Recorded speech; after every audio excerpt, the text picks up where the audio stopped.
Dynasty strategy conversations and what to do in some of these tight end premium formats, Shawn, with the top tier tight ends, maybe some ascending and descending guys that are still at that top level, what people should do with those. We have a kind of a listener mailbag for Dynasty content that we're going to run through today and discuss on today's show. So looking forward to getting into this with Shawn, of course. But I'm going to give a plug to it, Shawn. We had Travis May on earlier this week, came out a show on Monday, show on Wednesday, covering quarterbacks, running backs, tight ends, wide receivers for the NFL draft. And I thought Travis absolutely crushed it. Lots of positive feedback on those shows so far. So if people have just happened to come onto the feed and went to this because it was the first one available, I'd highly recommend heading back and checking out those two shows to get you set up for the NFL draft. We have lots more guests talking draft related content coming up in the next couple of weeks as the draft approaches, of course, but a lot of fun, Shawn, having the conversations with Travis this week. It was. And I think if you were enthused by some of the sort of trendy running backs, then Travis had a lot more ammunition for you there. There were a few wide receivers in sort of that second tier range where a couple of the guys that Travis is really targeting are basically free in best ball formats. And I mean, obviously, one of the things right now that it's so fun about rookie content is that it's very relevant for getting ready for your dynasty leagues, for your rookie drafts, making trades before those rookie drafts. Also very relevant in formats that are currently drafting, because you can get some of these guys who, maybe will end up going in the 11th or 12th rounds. I mean, there's even a chance that some of them might end up creeping into the 7th and 8th rounds. Right now, final round picks, if you load up on those guys before the NFL draft, then you can get some of that exposure covered. You can build juggernauts. All of those types of things are a lot of fun. So make sure you check out that portion of the audio for sure. Colm, we're going to dive into some dynasty questions today, and especially with the FFPC cutdown deadline coming up this weekend. This is very relevant. You and I have a team where the guys that we have to cut are probably cuttable, and it's not going to change your fate that much. But we do have some extra players, so if we could get down, that would be a lot of fun. Players are cuttable, but you would also be quite happy if you could manipulate things around to either keep them on the roster, or that you could, once you get through this pool of maybe some of the guys would still be available after the rookie drafts, with the veterans being in those, and the roster size then would be eligible to take some of the players back. There'll be some players, I think, Shawn, that you'll be trying to maybe sneak through the free agency period to pick up again. Yeah, I don't think that these guys will be available after the rookie draft, because the rookie draft is 7 rounds. And so one of the things that we emphasize to listeners specifically for those FFPC leagues is that don't throw away your 4th, 5th, 6th, 7th round picks, because even though obviously rookie drafts are not that deep in players who are likely to make a big impact, although all you have to do is look to last year with Puka Nacua to see an instance where a player like that not only makes an impact, but completely, changes the league, changes in dynasty. Breaks the league. Yeah. So it does occasionally happen, right? We've been talking about Anquan Boldin, who's going to be the next Anquan Boldin, it feels like, for decades. Colm, that happened in 2023. But generally speaking, rookie drafts aren't going to be nearly that deep. But when you have all of these veteran players back into the pool as well, it's your opportunity to snatch them back up and then sit on them over the summer. Many of them you'll have to cut again, right, to get back down. But having that option of holding them through the summer to see who becomes trendy, you can move some of those guys when they become trendy. Some of the people who are trendy, you will think, there's actually substance behind that. I want to keep that guy on my team and cut the guy who didn't have a good summer. So there's a value to holding them, even if you're not going to be able to keep all of them. It's a reason to be adding 4th, 5th, 6th, and 7th round picks as opposed to throwing those away. Colm, some of the names that we have kind of as borderline players here would be an Antonio Gibson, who is going to be applying his trade for the New England Patriots this season, sort of the understudy or backup, or perhaps receiving back, although honestly, Ramondre Stevenson has been a better receiving back than Antonio Gibson at the NFL level. But the backup there, we have Roschon Johnson, who now is in not nearly as good a situation with DeAndre Swift joining the team. Colm, we had an interesting trade offer this week of Jaylen Warren and Gardner Minshew. for DeAndre Swift, who is also on our roster. We were probably going to accept that. I tried to make some trades ahead of that to get down a little bit because that would add yet another player who, we wouldn't necessarily be able to keep. Should have just snapped that up. Jaylen Warren did get traded to a different competitor in our league. I right now have Jaylen Warren actually ahead of DeAndre Swift just straight up in my Dynasty ranking. So even if we had to cut Gardner Minshew, that would have worked out. Or again, we could have cut some of these other players. Give me your thoughts on Warren versus Swift. You weren't as excited for this trade. And I think that with Swift, appearing to be, in terms of what they gave to him in free agency, appearing to be more of a clear-cut starter, obviously, than Jaylen Warren. And with Warren, you have the ups and downs of Arthur Smith as the coordinator. Can be a little bit better for running backs maybe than wide receivers, but certainly not an offensive coordinator who's coming off of a hot season in Atlanta with even Bijan Robinson and Tyler Algier disappointing. Yeah, and I think you would have jumped at the opportunity, I think, to make the trade, and it wasn't the Swift versus Warren part of it that really concerned me. If it was a pick rather than the quarterback, in Minshew that we would have been getting, in this situation, we would have been looking again to squeeze another spot out. And when it comes up towards these cut deadlines, moving players is quite tricky because all the managers are trying to cut down as well. So it kind of would have put a little bit more of a squeeze on. And as we're talking through it, there's some players that when we get down to, the 17th man on the roster, those decisions might be tough. I think Swift, like you touched on there, the contract that Chicago has given him is going to give him the first crack at the job, give him every chance to be, we talk about, first round pick, for example, getting extra chances versus players who go later in the draft. Well, somebody who they've handed that contract to is going to get every and all opportunities to be the starter on this roster. So I'm quite confident in Swift and in the situation as well. Like we are so close to looking at DeAndre Swift's season last year in a completely different light. And this is a big if, it's a massive if the Eagles aren't, running the tush push or the brotherly shove or whatever we want to call it from the 2-yard line over and over again. He could have had 5-6 more touchdowns last year, and it's a completely different conversation. It does feel like the Bears have compensated him as if he did run those touchdowns in, but I still have a glimmer of hope, or maybe a pretty bright hope for Swift moving forward. But I also have similar feelings towards Jaylen Warren, and they're both players that I want to have rostered in 2024. It was more so, Shawn, how we were going to manipulate the roster to make it beneficial. But after talking to you, I was like, this was a trade we were going to do if we could get some of the other names moved along the roster to help with that cut down process. But unfortunately, before any of that was able to take place, as you mentioned, Jaylen Warren was on the move to a different roster. So, they do say you snooze, you lose. Maybe I caused us to sleep a little bit too much on this one. No, I don't think so, because I didn't immediately make the move once you gave the okay. One of the things I was trying to do there was sort of lighten our logjam a little bit at the quarterback position. One of the reasons why I like Gardner Minshew there is I do think he's going to be the starter for most of the season with the Las Vegas Raiders. And so that's a huge value there in Superflex, especially with Devontae Adams in place. And if you get some production from Jacoby Myers, if you get the step forward from Michael Mayer, then especially in those cases, you could have a very nice season from Gardner Minshew. Kind of what we're staring at is a roster that could use still some more high-end QB punch, but is deeper than some of ours at the position, right? We have Tua, we have Matthew Stafford, we have Jacoby Brissett and Sam Howell, both of whom would also fit into that same category with a Gardner Minshew, where you like to have them on your roster, but they're borderline cuts with the unit that we have. And so I tried to make a move for Tua. I put him out there in a fairly aggressive offer. We would have gotten a lot back.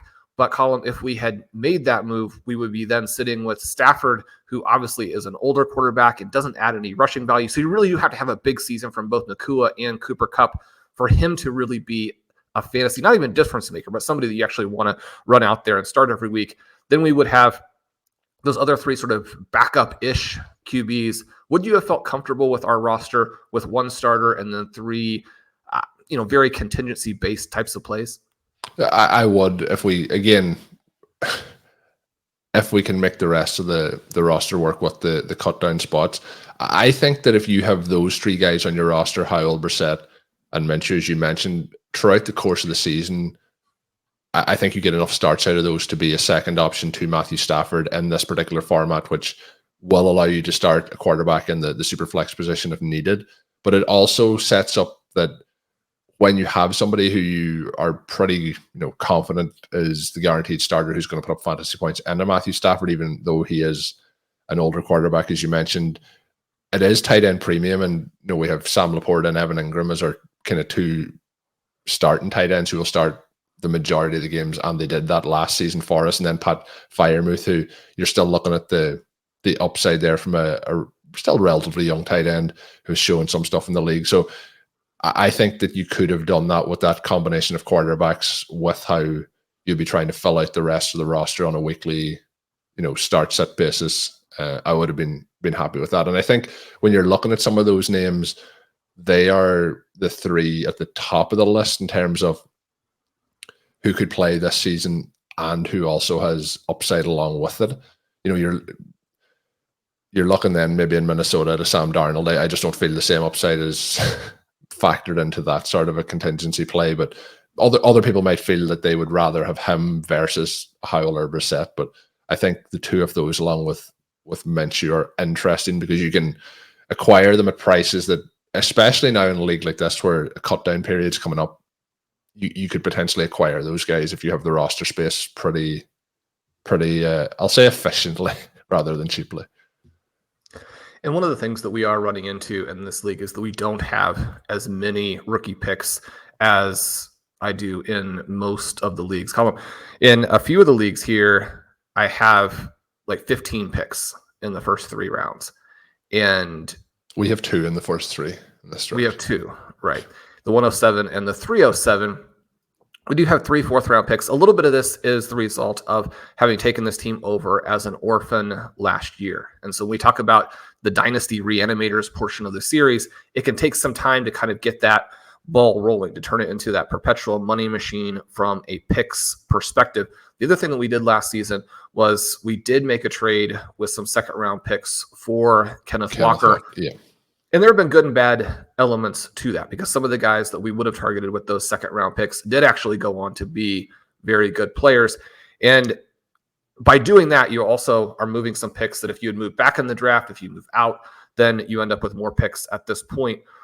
The 3 fourth-round picks, some of those guys could go to replacing or just picking back up the veterans that we have on our team. The veterans that we're going to have to cut are probably going to be the top veterans being cut in this league. So one of the other things that we've discussed a little bit is even looking at a move for Justin Jefferson, because as you mentioned, every team is trying to cut down, or most teams are trying to cut down. One of the things that you can do if you end up with a team that only has 13, 14 good players, this is the perfect time to get some offers out there to try and buy low. One of the offers that we got, which we wouldn't take, because one of the things you prefer to do in these cases, we got a 7th round pick offer for Quentin Johnston.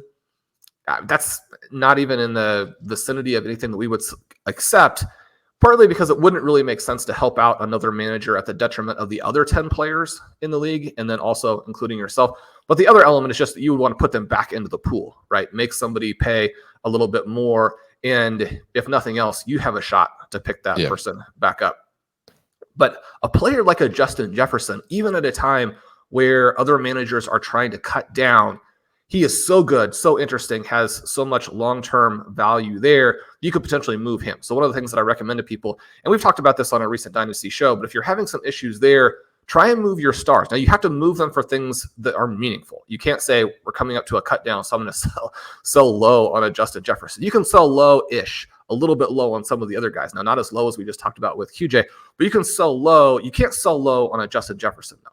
The move with Jefferson would simply be, maybe I can actually sell a little bit high right here, simply because the other manager is going to look at whatever price you're offering going into this cut down, thinking like that's the best deal I'm ever going to get, because they're trying to get rid of some players. So you want to use that psychological advantage to your favor. Again, it's not something that's going to make a huge difference, but you just want to realize how it might factor into the discussions a little bit. But Colm, we haven't executed one of those Jefferson trades so far, and we probably won't, right? But that's an interesting thing that you can do. The other thing that comes in here is that even as you're potentially having to cut some players, if you get a sell low offer that's so low that even though it means that you'll have to cut another player, you might still take it. Now, I don't think this necessarily qualifies, but we did get a somewhat interesting offer of Jahan Dotson to move down from the 107 to 109. Dotson played poorly enough last year, and there are enough questions about what the situation is going to be with the Commanders in 2024 that Dotson is really not on my on my radar at all.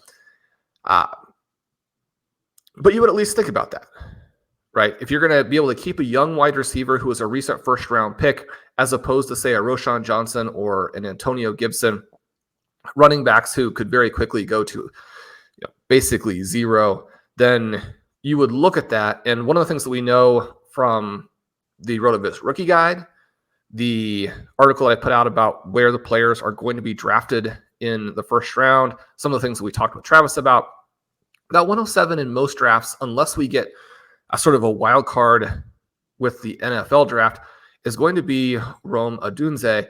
And yet the next three guys behind that could potentially be very intriguing as well. Now, one of the things about moving down from the 107 to the 109 is that when you're on the clock, you may get a much bigger offer than, say, a Jahan Dotson. Yeah. But, if you believe in some of these guys' bounce back plays, keep it in mind. It's definitely something to consider. On that one, Shawn, I felt I agreed with, on the clock, there may be more to offer when a player knows the exact players available. We have a few names on this roster. You mentioned Quentin Johnson, Jameson Williams, maybe even a Jerry Jeudy, Rondell Moore, George Pickens. We have quite a few of those guys that may all, not to the same extent, but almost fit into that Jahan Dotson, buy low candidate. And not Rondell Moore is just a cut guy. Right? Yeah. We're going to have to release him. I'm actually much more enthusiastic about Jerry Jeudy and George Pickens. So that's positive. Don't break my heart by putting them in. I think that on the more extreme side, I was kind of saying the Dotson, but Dotson and Moore are probably in a similar category. And if you were offered a 2-pick slide in the first round to add Rondell Moore, we wouldn't do that. Although I still hope that something might work out for Dotson. But let's jump into some of the listener questions. And Shawn, the one I'm going to start off with at the start, I'm going to split this in half because I know you've updated your Dynasty rankings on rotoviz.com over the last 2 weeks. And the first one comes up, and it is one of our favorites, and it's also probably the greatest tight end of all time. It's a trade involving Travis Kelce and Sam LaPorta.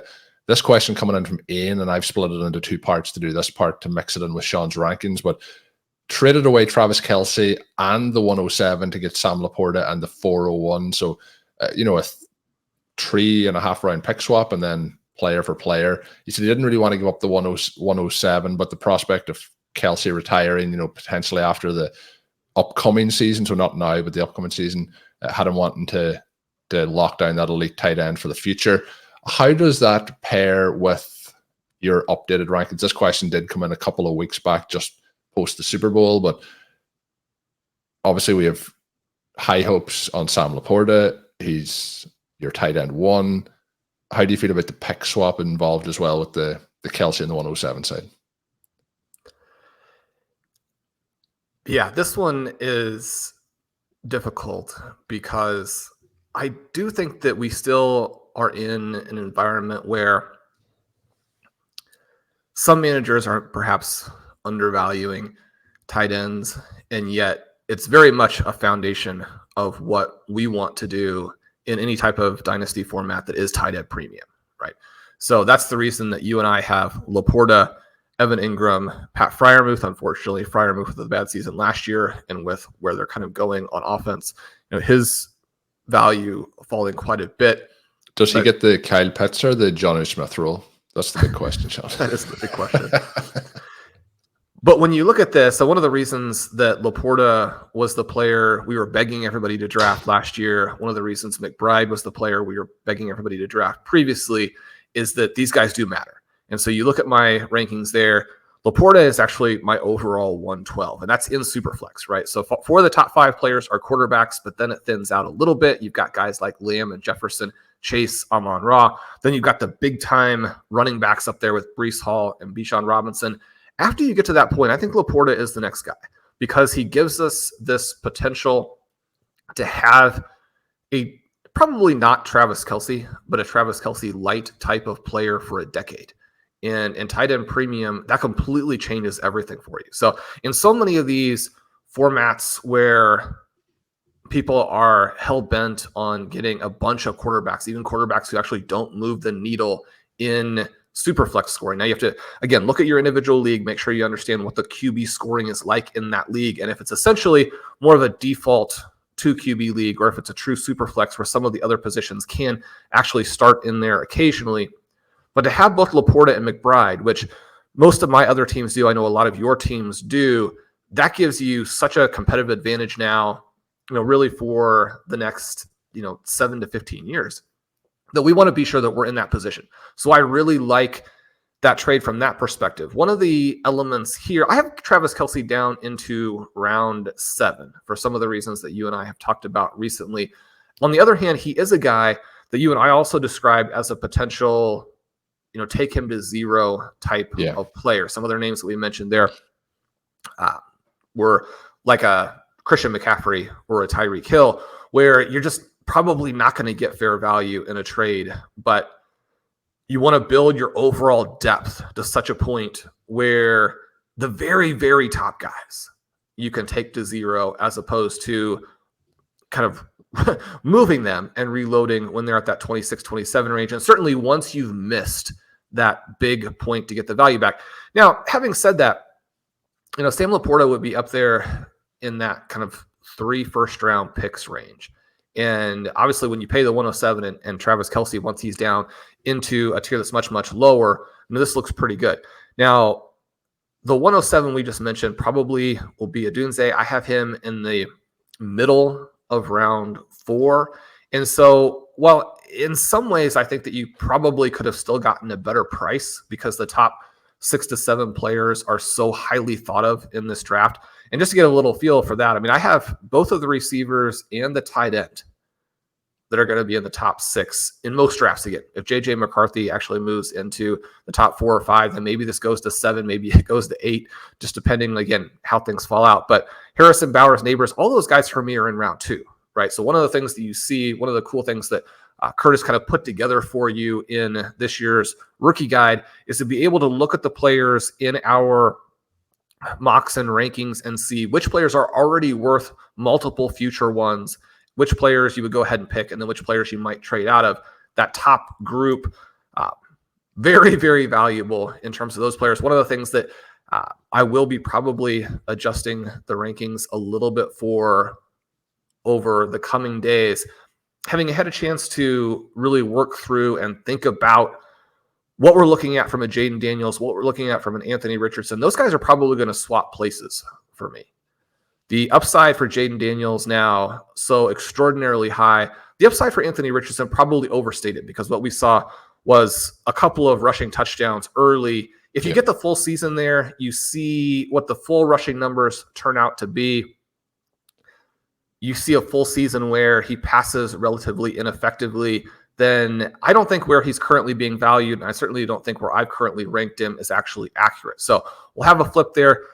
Drake May, the other player who I could still see rising from where he is in my rankings, he'll probably move above a Kyler Murray, right? And so those are guys that I have in round 3. I know a lot of people are going to have them higher due to the overvaluing of quarterbacks.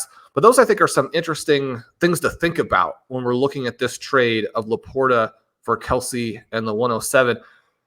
I think I was of the belief that maybe he would have wanted to wait or counter or what have you when I was first working through it.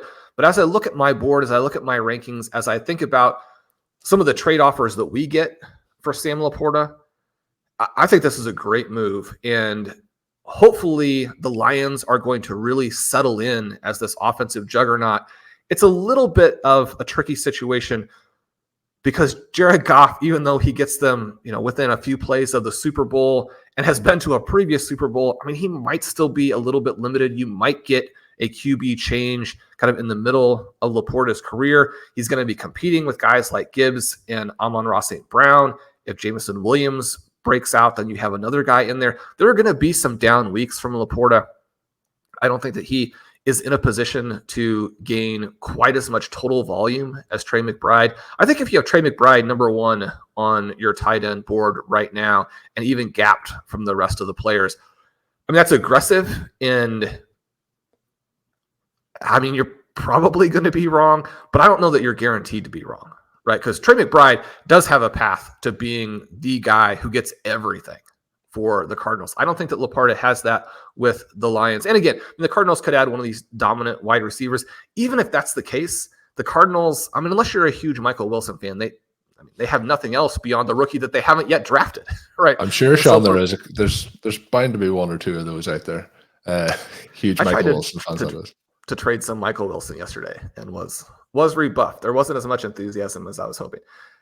There is a lot of things obviously to go into the outer factors of that. There's obviously Kelce, and if he retired, it would put him to 0. But there's also the factor with LaPorta. You mentioned the potential quarterback change, but the thing with the Lions now is we expect them to be, in the playoff contention each season moving forward with what they've been able to develop. That also pushes the franchise away from the potential of drafting one of these superstar young quarterbacks as they come through. So you're probably looking at it being a free agent move or a trade acquisition of a veteran quarterback.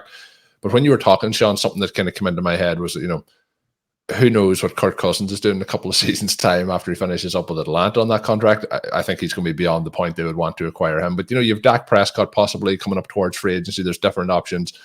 There's every possibility that a quarterback that would come in there, if they're in a situation where they're like looking for that final piece to push them over the top towards a Super Bowl, could be a very high-end free agent quarterback. There'll be an upgrade on Goff as well. So there is potential for the growth from that side of this team. Probably one of the last parts on offense that you could see them taking a relatively large step forward, even though we are big Jared Goff fans. But it's interesting pre-NFL draft to talk through all the different scenarios and then to look at as well with the likes of McBride and what happens there with what they do in the draft and even what happens with Kyler at quarterback. So lots of things to think about. There'll be more clarity in a couple of weeks, but everything continues to kind of change around the NFL landscape. But a fun conversation. I think the other part to factor into that is in each league, there is one Sam LaPorta manager.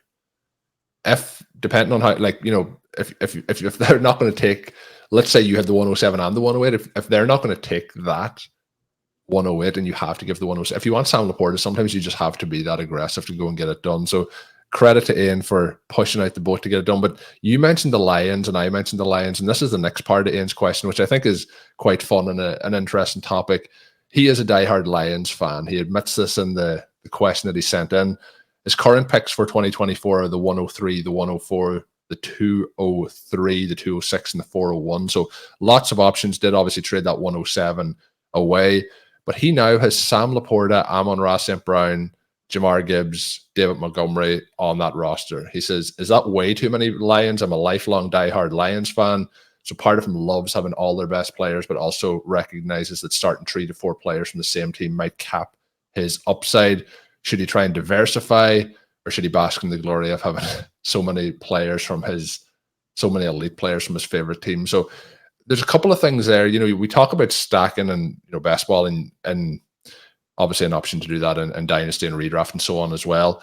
The one interesting part of this is obviously it's not a Jared Goff team, which could help if there's big weeks to have those spike weeks across the board. But Shawn, how do you feel about having 3 to 4 players potentially in that lineup? With how things were going last year, you could probably have Montgomery and Gibbs in that same lineup on a weekly basis at running back and probably have pretty good RB scores as well. We had a couple of teams last year where we had, for example, Garrett Wilson, Breece Hall across a lot of them. Some of them had Rodgers, but Rodgers then obviously got injured. But we did have Sam LaPorta and Amon Ra St Brown along with Jared Goff in our main event team. So we had quite a lot of exposure, and that was conversations that we had at certain points of the season in terms of strategy-wise and, how we would operate in the playoff stretch as well. But how do you feel in, let's say, a 10-person starting lineup super flex format, having 3 to 4 players of the same roster involved? I don't think that's necessarily a huge problem. There are different dynamics, obviously, than in best ball, where a lot of managers are going to these teams that roster a lot of players from one particular unit. I think in this case, there's no problem with having the best tight end. There's no problem with having Amon Ra St. Brown, who's going to be one of the highest scoring wide receivers, obviously going in the first round of best ball drafts currently. These are guys like, when you, especially with those two, they're averaging 18 plus points per game, Yeah, and both of the running backs are averaging startable points as well, which you pointed out. And I think having both of them, you can start them both if you want. If you have an additional better running back than David Montgomery, you can start him. You're covered here in the case of an injury. Either of those players goes down, and the average points from the remaining guy probably ticks up, 1, 2, 3, maybe even 4. I mean, Gibbs without Montgomery, does he score 22 points a game next year? That's possible. It'd probably be aggressive, but it's possible. And so I think it gives you a lot of flexibility, and it gives you an amazing weekly floor. So I don't think it's a problem. If you have a situation where someone wants to overpay for one of these guys and you want to diversify in that way, you certainly can. I wouldn't be worried about it here. I mean, your goal is to build a strong enough overall lineup that if you do get into the playoffs and you're worried that there's a bad matchup or that the total from the Lions that week doesn't support what you would need to win. And again, you want to be careful about overthinking it, but you want to be in a situation where you could make a move. And that's one of the things that we did in our main event, is that we had both LaPorta and McBride, and we had guys like Rashee Rice on the bench, right? Which, obviously we drafted him in the second round last week. That was sort of the controversial one on YouTube. People can check that out if they want. You want to build a team to where you have those options. It's not that you're going to always choose right, but I wouldn't be so worried about these guys. I would be thinking, how can I continue to build? That's obviously what Ian's going to do with the 103 and the 104. Yeah, and the one player out of that, obviously you have David Montgomery, who's, a little bit older than the rest of them, but the other guys are all, highly sought after dynasty assets on their own, and to have them on the roster, I think, is fine. The one question I would have to follow up on, are the Lions maybe the exception? Maybe you could potentially also, I think, say the 49ers could have that kind of same system where you could have, 4 guys who you could start, but are the Lions, in particular, them 4 guys, is that a little bit of it would work for this team, but if we look across the rest of the rosters in the NFL, that it's going to be maybe 4 is too much in those situations? Like you touched on at the start, the elite players, and it's more so the fact that if they're elite, you want them on your dynasty roster versus 4 players from a pretty okay team. Yeah, I think it always just goes down to the individual scoring profiles of the players in question.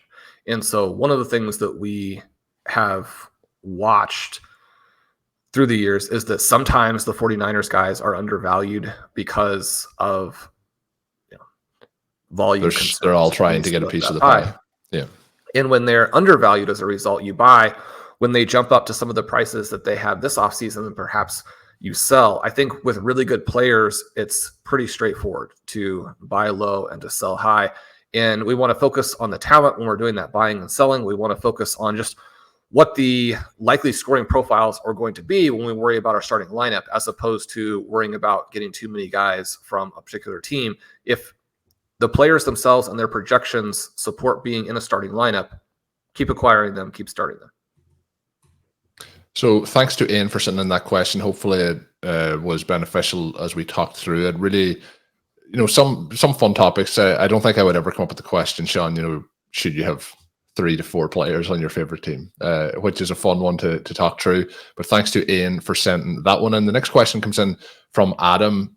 Some nice comments at the start talking about the RotoViz Overtime podcast. We always appreciate the kind feedback. He mentioned he figured he would throw a question your way. And I know we have a lot of listeners, Shawn, who every so often we get a question. I've been thinking about sending a question for 2 seasons. Don't be afraid to send them in. You can send them in to me on Twitter at Overtime Ireland, or email them across at rotovizradio@gmail.com. We will try and squeeze them in. Like Ian, sometimes it takes a couple of weeks to work it in, but we do try our best, and mix for fun topics, as I mentioned.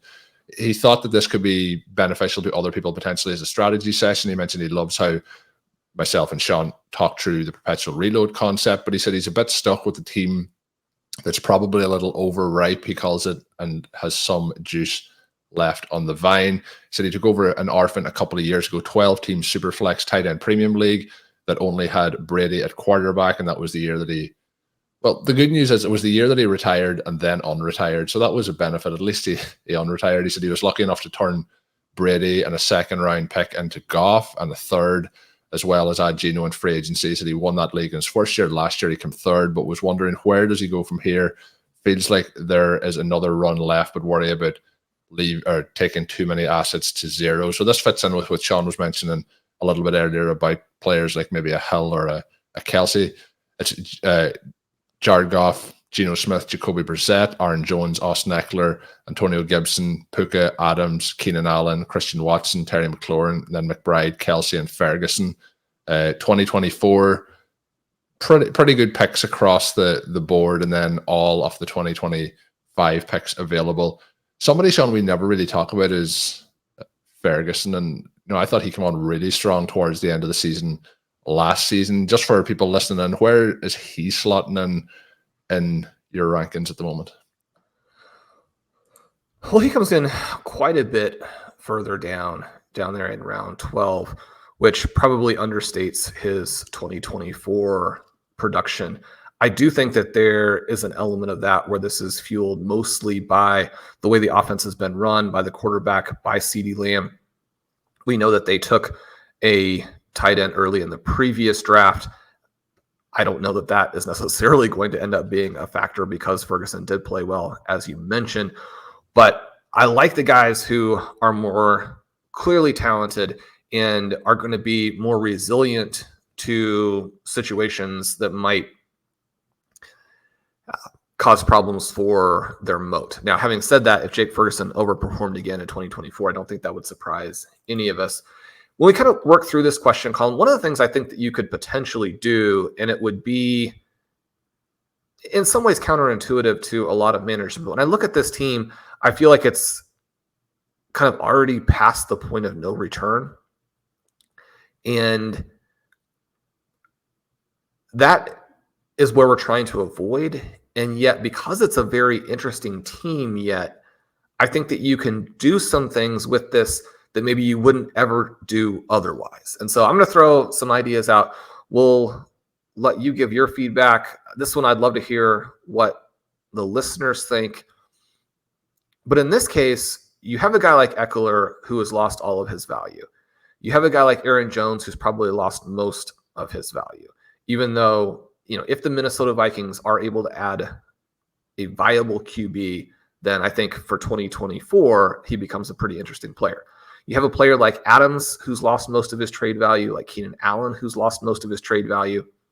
You have a player like McLaurin who loses a lot of his trade value by playing poorly last year with Sam Howell. You have a player like Kelce, who we've discussed, has the issue with having lost the trade value.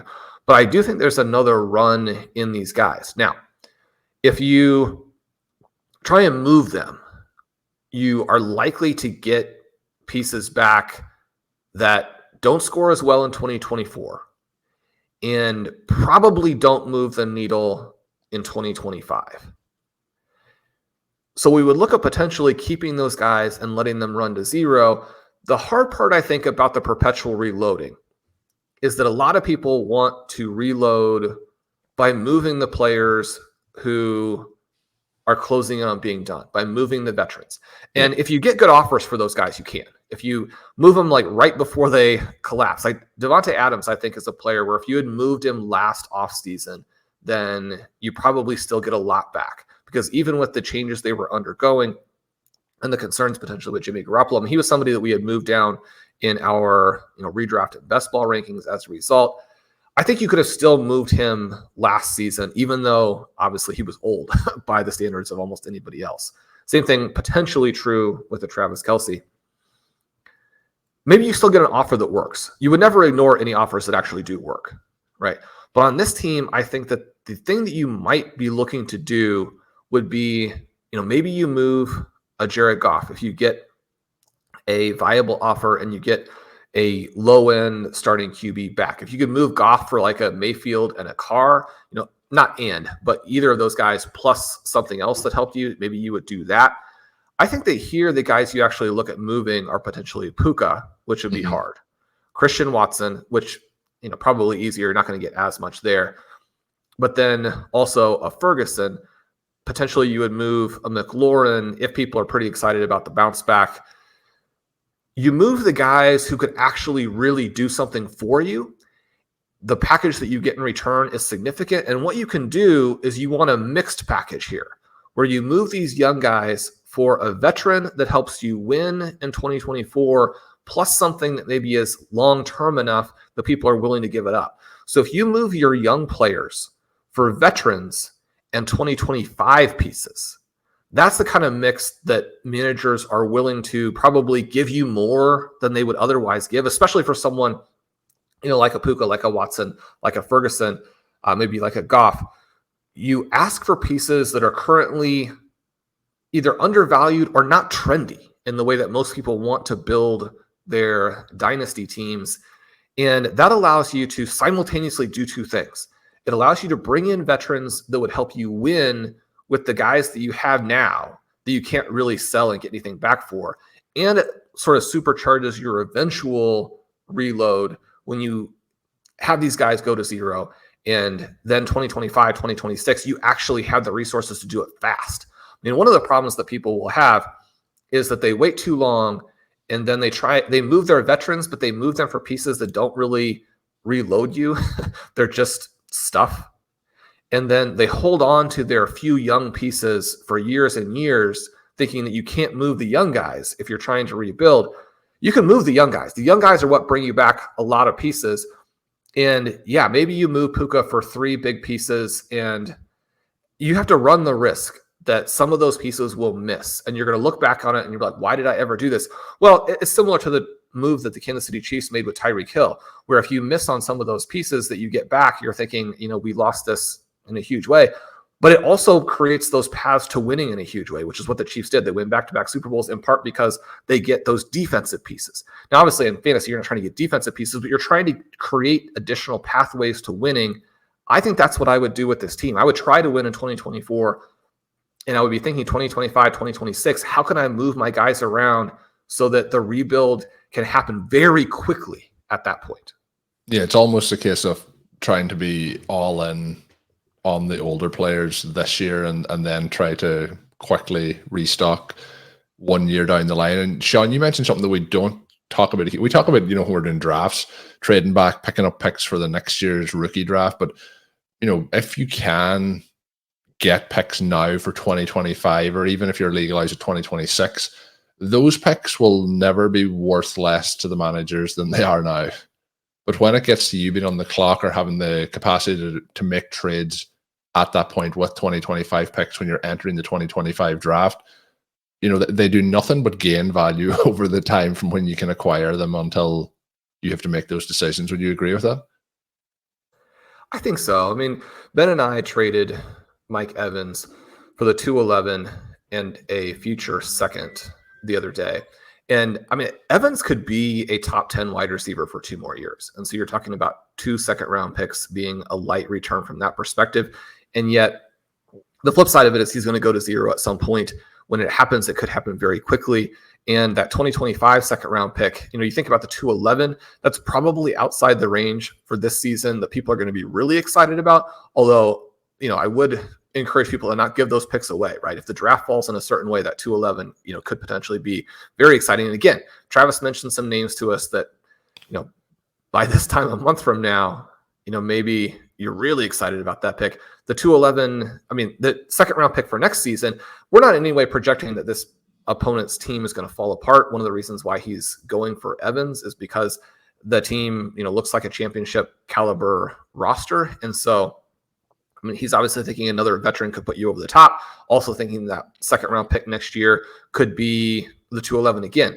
The thing that you want to keep in mind there is just not to be overconfident about where those picks are going to slide in. One of the things that happens about teams that look like championship rosters is that, unless those players are all under 25 and unless the bench is also loaded, any team can suffer some injuries. Any team can very quickly get old and then, end up out of the playoffs. right? And then you're looking at a pick in the first half of the second round.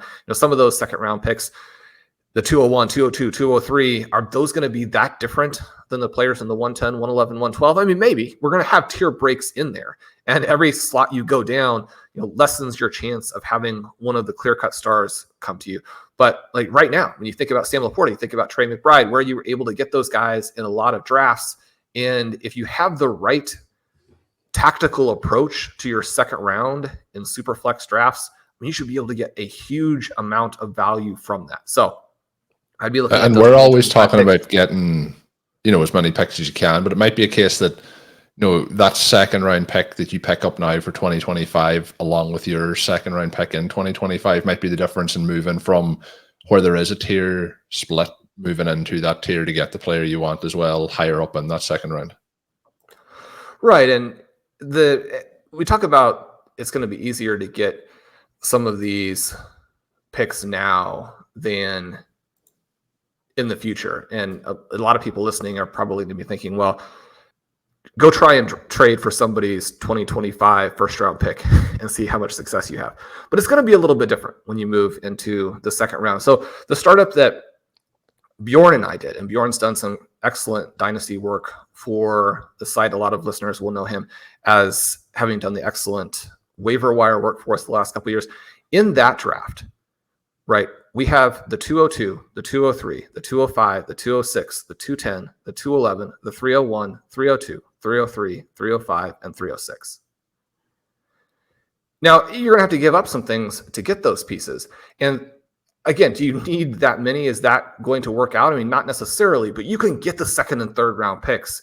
And a lot of players like a Trey McBride, like a Rashee Rice, like a Devon Achane, are going to come out of the second round, go out there and get those picks. Yeah, so I think it's going to be interesting. Again, thanks. Another kind of topic that we haven't talked much about is going ahead with the veterans for, one more season, trying to turn things around then beyond that. So an interesting question coming in from Adam. We do thank him for that. The other player, Shawn, that you didn't mention about trading, and I know you mentioned where he is in your rankings, but Travis Kelce, I think still depending on your league, will still have a lot of cachet in terms of name recognition. So he could be somebody to potentially move there also. But that is going to do it for this edition of RotoViz Overtime. We'd like to thank Ian and Adam for sending in those two questions. It was fun as well to talk through some of the FFPC cutdown strategy. So good luck to anyone making moves this week in their dynasty teams, or good luck with cutdowns if there is names that you have to let go. That is going to do it, though, as I mentioned already. My name is Colm Kelly. You can follow me on Twitter at Overtime Ireland. My co-host is Shawn Siegele. Check out Shawn's work on rotoviz.com.